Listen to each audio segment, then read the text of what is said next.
I don't know if it is a joke or not. The timer is not ticking or anything, but if it is a joke, it is a very poor one. I would like someone to come over and look at it, please.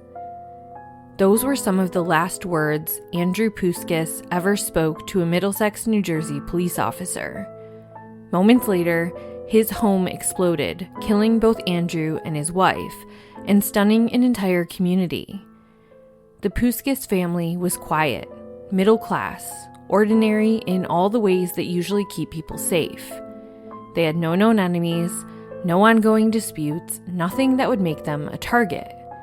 So why did someone leave a bomb on their porch that morning, wrapped and addressed to Andrew? And who was behind it?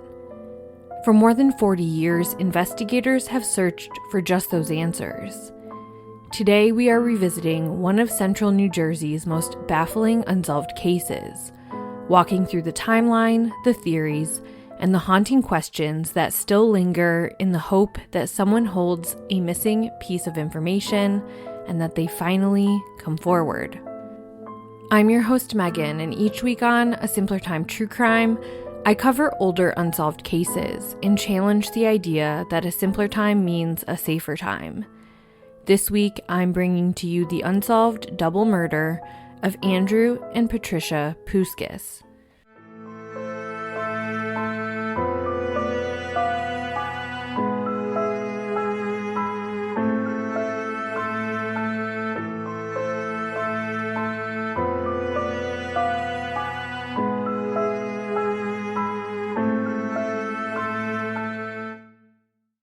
A quick piece of housekeeping before I get into this episode. Name pronunciations and places, that type of thing is really important to me. And I wanted to let you know I could not verify the exact pronunciation of the last name of this family. I say Puskas, but I'm not certain. I went through all the news footage and even the 2018 footage didn't say their last name. It just talked about the case. So if I have this terribly wrong, I am so sorry. Please just send me a private DM and I will at least correct it and put out a statement about the correct pronunciation. But I'm going to say Puskas throughout this episode, and that is what I am going with based on what I could see. And so now let's get into it. It was just after 8:30 a.m. on Thursday, February 25th, 1982. In what is probably a relatable morning to many of you, married couple Andrew and Patricia Puskas were trying to get their 3 boys out of their Middlesex, New Jersey house and off to school. Andrew Jr. was 9, Scott was 7, and Brian's age is sometimes referred to as 5 and other times as 3, but 3 I see more often. By the way, Andrew Puskas, the father here, he was hardly ever called Andrew.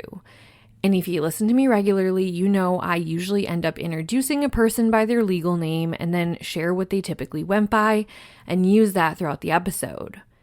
That's a little tricky in this episode because he went by different names to different people, and that actually ends up being relevant to the full picture.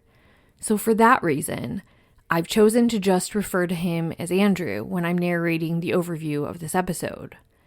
His wife, Patricia, pretty exclusively went by Pat, so I'll be referring to her as Pat from this point forward.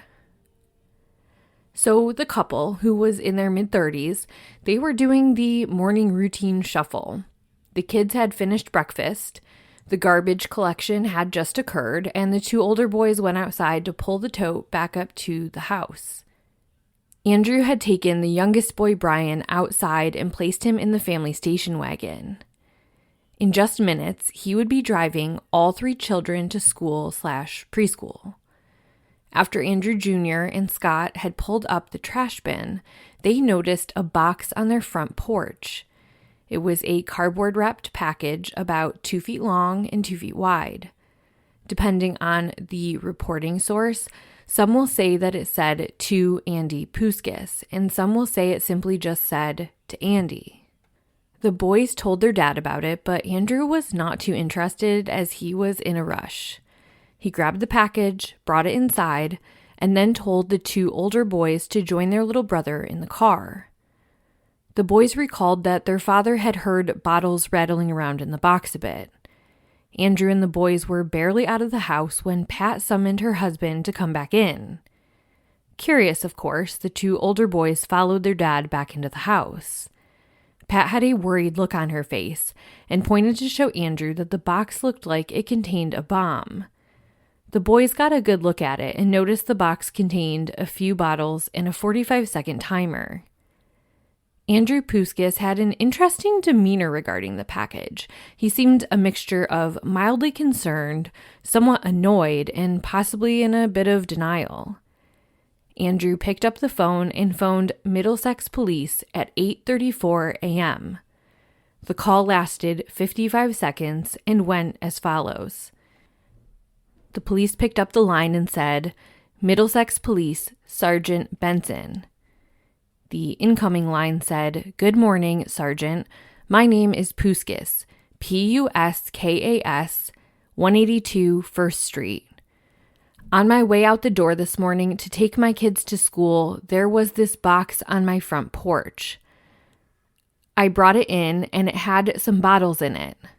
My wife called me back into the house and it has 2 bottles of gasoline, a timer, a piece of pipe, and a bunch of wires. I doubt, but it appears to be gasoline. I don't know if it is a joke or not. The timer is not ticking or anything else, but if it is a joke, it is a very poor one. I would like someone to come over and take a look at it, please." The police line said, "Okay, what is the house number?"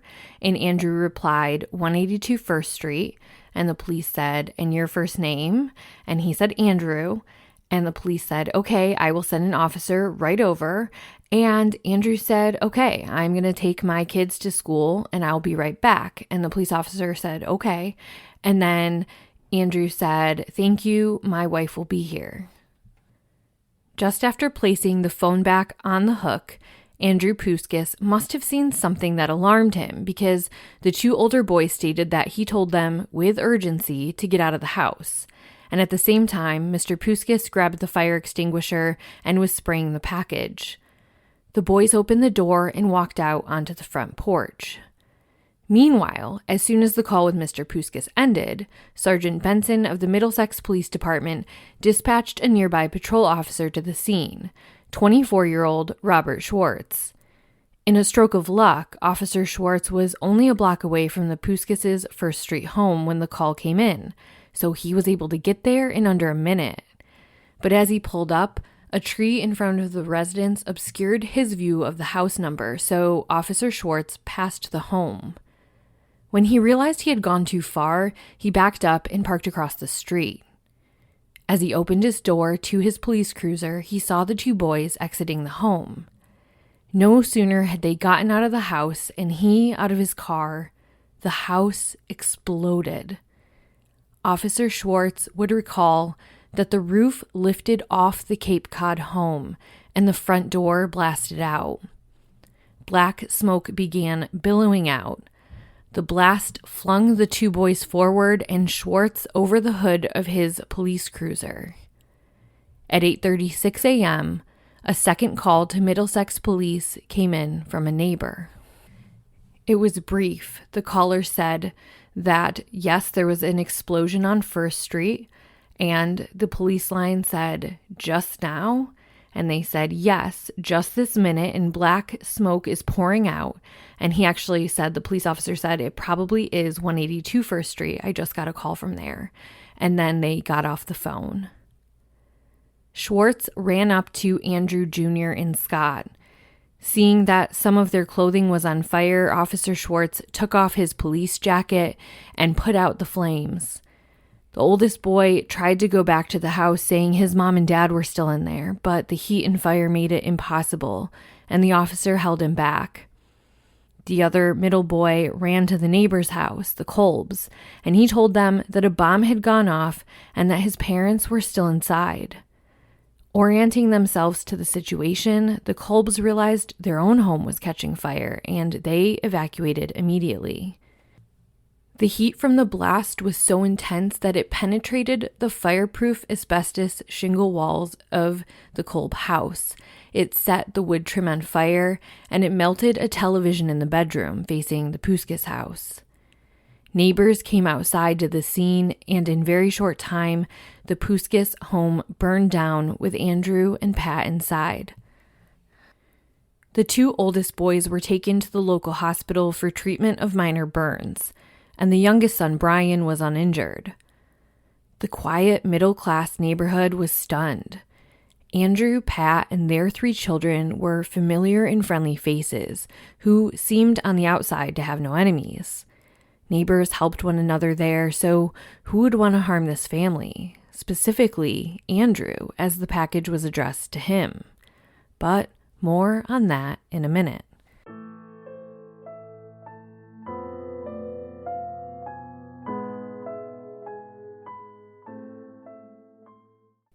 This case has 2 major components to it. The physical evidence, like the bomb and what we know about that, and the Puskas family and the details of their lives. So let's first start by going through the bomb and the crime scene. And it's important to note that in real-time reporting, information about the bomb took years to release in total, and it came out in bits and pieces. To help tell this story, though, I'm going to tell you first what we know about the bomb in the order we learned it, and then circle back to the beginning to get into the lives of Andrew, Pat, and the 3 boys. The older boys were able to give police a description of the bomb because they had gotten a pretty good look at it. Initially, it was just described as several bottles in a pipe bomb with a 45-second timer on it. The kids honed in on some additional details, sharing that they noticed 2 blue glass bottles, one dark and one lighter blue, as well as the pipe. They also described the 45-second timer, though, like their father, they said it wasn't ticking or counting down from what they could tell.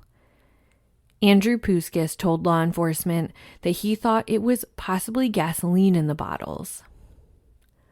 Law enforcement investigating the case brought in the U.S. Department of Alcohol, Tobacco, and Firearms, otherwise known as the ATF. 5 large bags of debris were collected to be sent to the lab in Rockville, Maryland, for further evaluation and testing. It was reported that the flames unfortunately consumed much of the evidence. And what was even more surprising was that in the first day or 2, authorities couldn't say for sure that it was a bomb that had caused the explosion. Now, common sense linking the 911 calls and the timing of the explosion would indicate that, yes, that's what it was. But in sifting through the rubble, they couldn't find fragments of the explosive device. And just a week prior, a vehicle had hit a gas main, and residents of the First Street block had been evacuated out of precaution. So they wondered if there was any cause and effect or residual issue with that. But the ATF and first responders were able to rule out a gas leak of any sorts. Soon, small shards of glass would be found among the debris and sent off for testing. One of the pieces that was a little larger had parts of what seemed to be a word inscribed on it, with the letters K-I-N-G. The autopsies of Andrew and Patricia indicated they had died instantly from, quote, traumatic shock due to the explosion. Deadly shrapnel was found in their chest and abdomens, and it was determined that they had both been facing the package when it exploded, with Andrew standing slightly closer than Pat. Within 2 weeks of the deadly explosion, Johnny Boras, an official with the ATF, told the papers, quote, from what we can tell, it was a fairly sophisticated device. He added that it was unique and did not match bombs they had encountered from any other crime. He also shared that his unit was continuing to test through the debris and that chemical analysis was still ongoing. William Dietrich, the resident agent in charge of the investigation from the ATF, told papers that the pipe used in the bomb was 2 to 2.5 inches long. Dietrich told the papers, quote, everything was incinerated.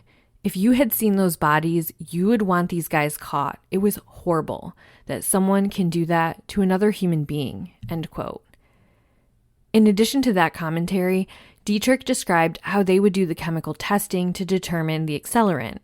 He said that one method they use is to heat debris and separate it from any volatile accelerants. Then, an air sample of the vapors is injected into a gas chromatograph. I don't know if I'm saying that right. A laboratory instrument that can detect the presence of certain accelerants such as gasoline.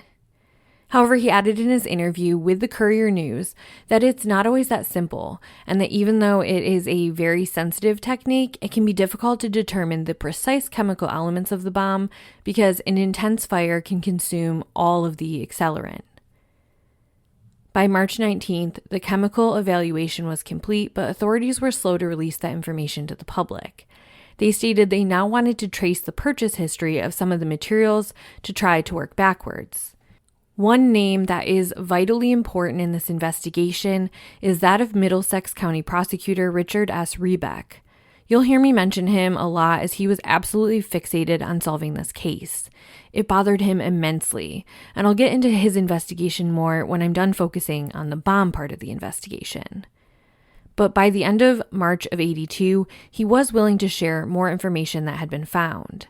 He told the Central New Jersey Home News that some of the components of the bomb were a type of gunpowder and gasoline. Rebeck shared that some of the suppliers and some materials required buyer identification, but that if they were purchased in other forms, ID would be unnecessary.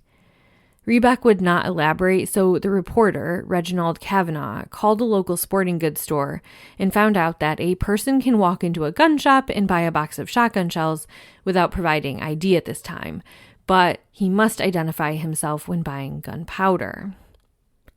Eventually, law enforcement would confirm that gasoline was the liquid used. The jars of gasoline were vaporized and ignited by a pipe bomb. According to Robert Schultz of the ATF, he told the Courier News, quote, "When you vaporize a liquid like gasoline, you create an intensely hot fireball and a blast that's far greater than even dynamite. The only thing that can even equal that kind of destructive power is a natural gas explosion," end quote. A final piece of information that is interesting about the bomb is that it would take a determined retired detective who wouldn't give up on the piece of inscribed blue glass 8 years to finally figure out the origin and realize it was a red herring all along. You see, the shard of blue glass, particularly that one piece, had been a central element of their investigation. ATF and Middlesex police had sent the glass to the Metropolitan Museum of Art, Corning Glass in New York, and Wheaton Industries, which is a glass manufacturer. Thinking these were fragments of the bomb, the hope was that if they could identify the glass, they could trace it to a manufacturer. And if you could do that, you could trace it to sales outlets and then see if you can make a connection to a suspect, possibly even a business that the suspect was tied to. But 8 years later, it was found that the glass was part of a rare piece of art made of antique cobalt glass that was part of the Puskas' home. It wasn't part of the bomb at all, though they did have some tiny other pieces of blue glass that they said might be part of the bomb, but that was a task they said would be even more of a needle in a haystack. The ATF and Middlesex police did highlight that though this bomb was complex, it didn't necessarily create an entire profile of the person behind it because they said it's sophisticated, but also someone who is dedicated enough could figure it out. Schultz told the paper, quote, "It doesn't require a genius. It just requires someone patient enough to research it thoroughly. Information on improvised explosive technology is readily available through a variety of sources. Unless someone comes forward, maybe in a deathbed confession, this is destined to go down as one of the great unsolved crimes in Central Jersey history." So with all of that and some background information about the bombs, let's get into the other side of the investigation, looking at the lives of Andrew and Pat, as well as the progression of the investigation and the leads behind the scenes.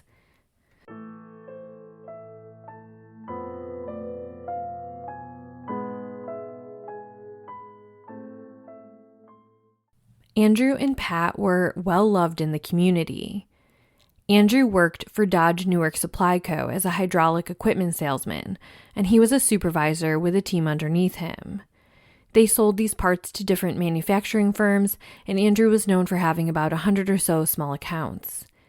When his supervisor was asked about what his thoughts were when he found out that a bomb had been sent to Andrew and his family, he was choked up and said he could place no reason why anybody would want to harm him. He said that even in sales, Andrew was soft in his approach. He wasn't pushy. He was very mild-mannered and kind. His coworkers said they literally never saw him angry. They didn't think it was possible for him to get angry. He was also well known in his neighborhood. One neighbor recalled how Andrew shoveled the snow in their driveway during a bad winter storm, and how when he was hospitalized, Andrew mowed his lawn and took care of his property without him even asking. This touched this particular neighbor so much that he would periodically mow the lawn of the vacant lot months and months after that horrible day. He felt it was the neighborly thing to do, and in some way, he wanted to pay it back to Andrew, even if he wasn't here to see it. Andrew valued his community and was a member of the Junior Chamber of Commerce. Despite me talking a lot about Andrew, Pat was actually more outgoing than Andrew. She was known to never miss a person's birthday or special event, and she sent cards for everything. She was a homemaker and took care of all the invisible labor of the home, and took on many responsibilities in their community as well, particularly at church. Andrew and Pat were deeply religious. They had a bit of a religious shift, having been part of an undisclosed religion when they got married, and then shifting into becoming Jehovah's Witnesses. This was the case when they moved into their home on First Street. But after sending their older boys to vacation Bible school at a nearby non-denominational fundamentalist church, they shifted away from their Jehovah's Witness beliefs and dove headfirst into this church. It was called the Middlesex Bible Chapel. It was such a tiny neighborhood church that for their funerals, they had to both fill the pews and also have people in the basement with speakers listening up to the funeral above. Andrew was a lay minister at the church and on a fast track to becoming a church elder. Pat taught Sunday school and led several Bible studies, including one for neighborhood mothers at a park during the weekday. The Puskas family spent around 5 of their 7 weekly days deeply wrapped up in the work with the church. It was just a huge part of their life. Early on, one thing became clear to the investigators. They did not know the exact motive, but they were certain that the act was one of intense hatred for Andrew Richard Puskas. But who and why? Police interviewed friends, neighbors, coworkers, and church members, even military, and they came up empty. But I think it helps to see the exhaustive path they went down, what turned out to maybe hold weight, who they got tips from, and the investigation. So here's the path it took. Early on, 2 witnesses came forward with descriptions of white vehicles. One was a young girl who shared that she saw a Mercury Cougar with 1, possibly 2 occupants, drive fast and sort of slam on its brakes and peel out of the neighborhood that morning. Police told the papers that they found that account pretty insignificant and probably unrelated. Another person, a 17-year-old girl leaving her home that morning, recalled seeing a white station wagon go by and possibly pull into the Puskas driveway or that of a neighbor. Her account, on the other hand, was taken very seriously. They put her under hypnosis and ended up coming up with a composite sketch. I'll share that on the Instagram. She provided a lot of detail under hypnosis, including seeing a package in the car and possibly seeing some lettering on it. I personally, just inserting my opinion here, I have a hard time believing that you could see that level of detail just driving by. And I am not saying she was a liar. I think she probably was trying to help. But we know eyewitness accounts can be shaky and also influenced by what has been released or other biases. And this is all over the news before her hypnosis. Another neighbor witness came forward early on and said she heard one of the sons on the morning of the explosion say something like, "I knew they were going to get us." That neighbor later recanted that tip, and the boys all confirmed they never said anything like that and knew of nobody who wanted to hurt their mom and dad. And speaking of witnesses, police set up a tip line. And you know how I usually get on here and tell you about the tens and thousands of tips to sift through? They were tossing out numbers like we had 7 phone calls on that line. And that was after releasing the composite sketch, which usually causes a flood of calls with people saying, "That looks like my neighbor, my uncle, or my teacher." 7. So they shut it down and they noted that it wasn't really worth the resources they were throwing into it. But Middlesex County Prosecutor Richard Rebeck did continue to plead with the community that if anybody was in the neighborhood, even if they were just walking their dog that morning, please come forward and share anything, even if it seems insignificant. Next, they looked into neighbors. I mentioned before how people found him neighborly. Police couldn't rule out a neighbor, but they didn't find it to be a strong lead either. There was a couple of people that they named as possible suspects early on. One of those was someone in the neighborhood, but both of those people were ruled out. It is worth noting that he had been at the forefront of a protest for a neighborhood development. There was some sort of commercial project in the works nearby, and Andrew led the charge of neighbors opposing the project to speak up and try to block its progress forward. So is that related? Maybe, but none of the other neighbors seemed to be targeted, and Andrew wasn't the only one. Next theory, the idea that Andrew or Pat were involved in the bombing themselves, either by a suicide pact or one targeting the other and accidentally both were killed for some sort of financial reason. All of that was quickly ruled out.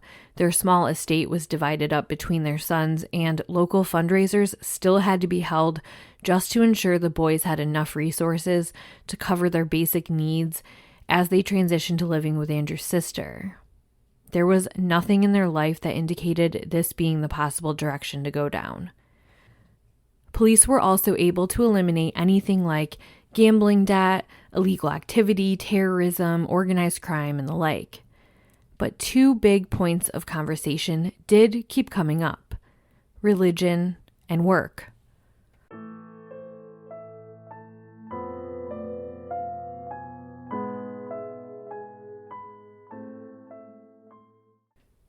Let's start with work.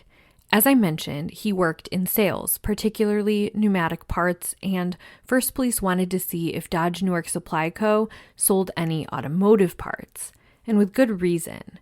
In the last couple of months, 2 men in the auto parts business locally had been murdered suddenly. On December 13th, 1981, 52-year-old Joseph Victor was shot to death in a van parked at the Metro Park station in Woodbridge, New Jersey, approximately 13 miles away from Middlesex. Joseph Victor owned an auto parts business in New Brunswick, New Jersey, and it was thought that he may have been waiting there to do a large auto parts transaction when he was gunned down. Just a month later, in January of 82, 49-year-old Carl Grossman was shot dead in his driveway. He was the owner of 5 local auto parts stores. Police theorized that Carl and Joseph's murders were connected, but they couldn't connect it to Andrew. Andrew's boss said that they didn't sell auto parts and that their business was kind of niche, not a lot of competition, not cutthroat, no enemies. He was well liked at work by colleagues and by clients. But before we rule this out altogether, there is something I haven't told you. I promised we'd revisit Andrew Puskas's many names. His name was Andrew Richard Puskas, and throughout different interviews you'd hear Rich and Pat, Dick and Pat, Andy and Pat. And I was able to map this out and would later find it confirmed by relatives as well. His neighbors and family would often call him Rich. Close friends and church members mainly called him Dick. But his work? They called him Andy.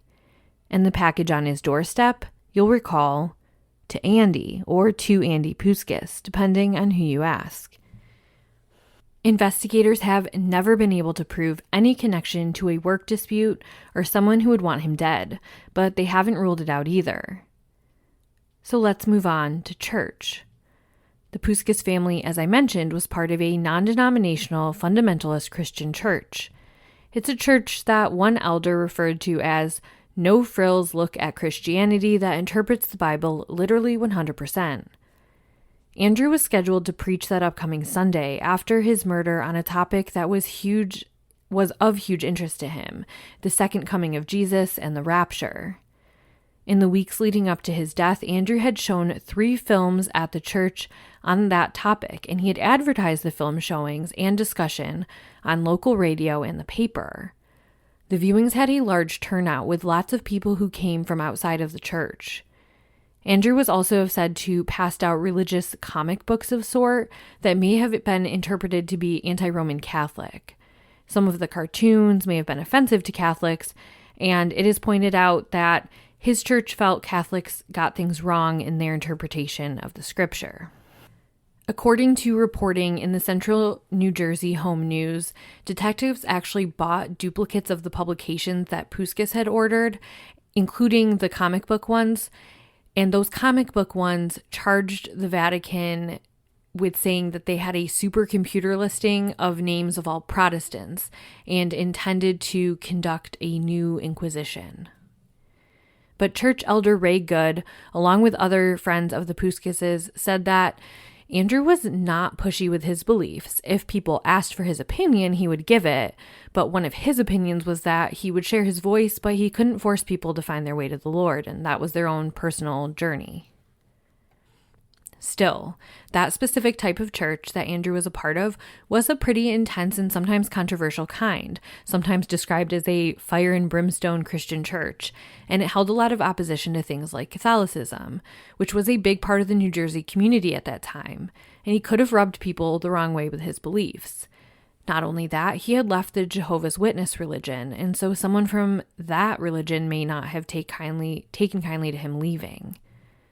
Police have never been able to tie a motive to work, church, or anything else.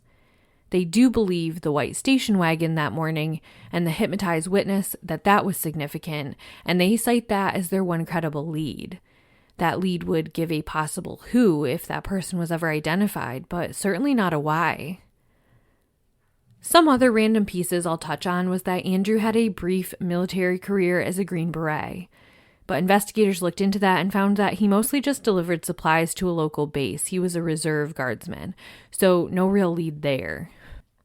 Investigators did take a lead from a psychic who said she sensed that two people were behind this.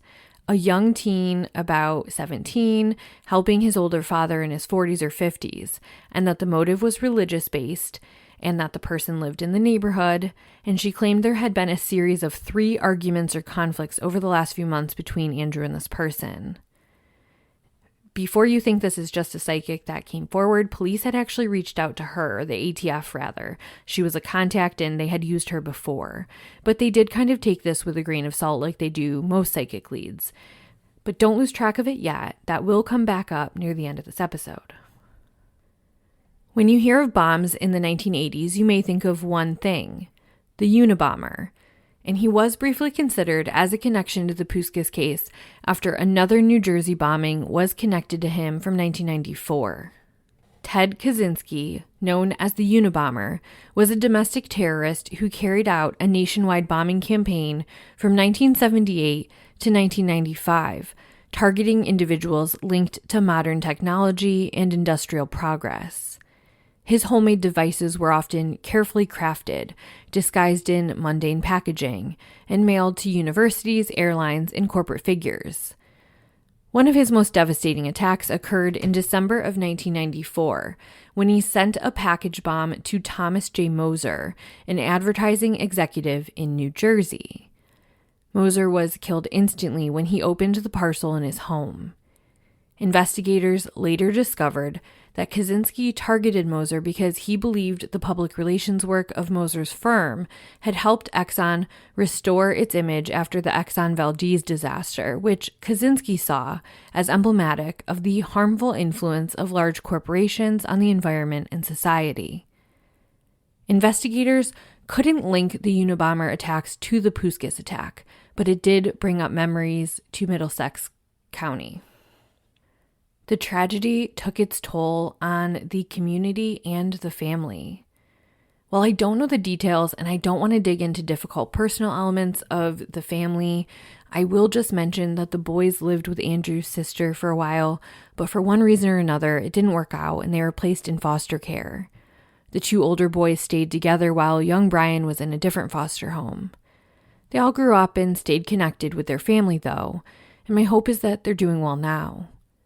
Andrew's mom went to the grave of her son and daughter-in-law just a few months after their deaths, and she suffered a massive heart attack at their graveside.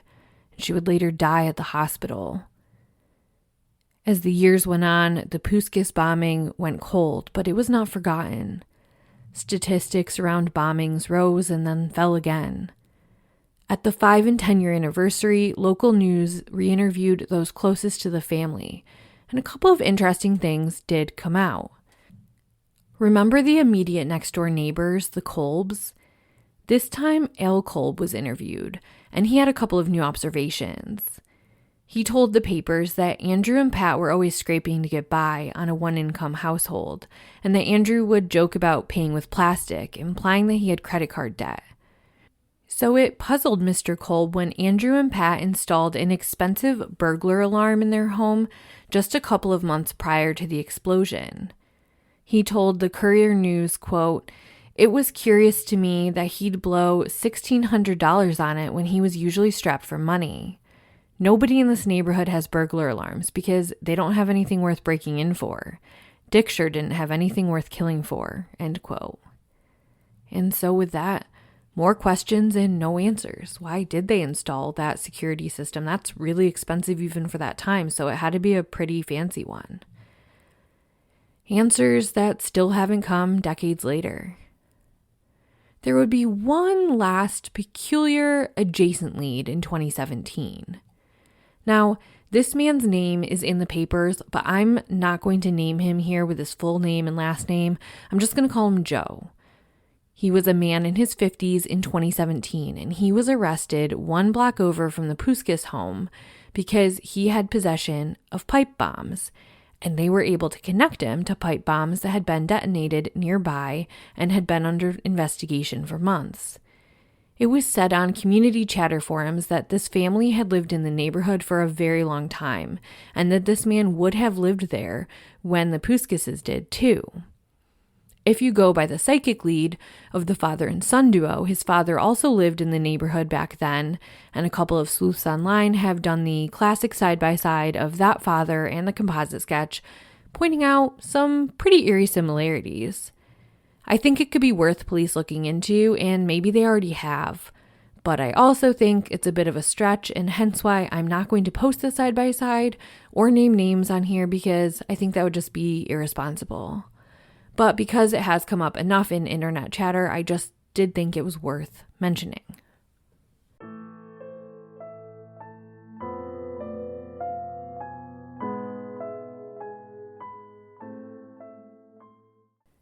In the last 7 or 8 years, there's been one news story that came out saying that Middlesex County is still trying to get to the bottom of this case. They are hoping there is possibly evidence still to retest or something they can chase down with all of the forensic advancements. Richard Rebeck, the man who wouldn't give up on the case, who went on to become a successful judge and do so much for his community, he died just last year, never finding out who did this crime. Investigators believed early on it was highly unlikely that this person committed this bombing and never told anybody or involved anybody else. And I think that's a likely conclusion as well. So if you are the person out there with information, it's never too late to come forward. If you have any information, please contact Crime Stoppers of Middlesex County. I'll have the tip link in the show notes.